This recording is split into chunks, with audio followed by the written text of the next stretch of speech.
Hello mga idol. Alam nyo ba na ito ang pinakasabi ng pinakamadidling halaman daw sa buong mundo? Halaman na ito nakakamatay. Oh.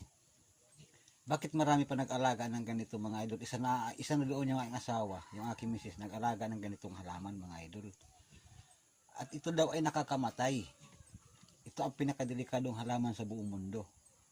Ay paano natin malalaman? Ito ay nakakamatay mga idol. Sino kaya mga idol ang makaresolba sa aking katanungan, at sino kaya makakasagot sa aking katanungan mga idol? Kung paano ang tao nito tatamaan? Wala naman itong ngipin, walang balahibo. Oh.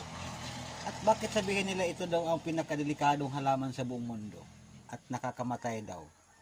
Ay sa papaanong paraan mga idol na tayo itinamaan na tayo ng ganito? At ang tawag nito mga idol, ito ang tinatawag nilang snake plant mga idol. Oh. So, ibig sabihin ay delikado nga. Ay wala naman siyang ngipin. Wala, makinis ang katawan. Ay saan natin nakikita nito, yung nakakalason nito, yung nakakamatay? Oh. Kahit naman siguro kayo mga idol, mahirapan din kayo maniwala sa ganito. Snake plant ang tawag dito.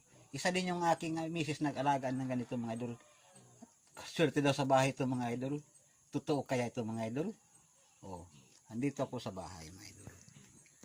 Yun. So, bahala na kayo mga idol. Kung totoo nga ito mga idol, snake plant daw ang tawag nito at nakakamatay daw. So, yun lang mga idol. Salamat.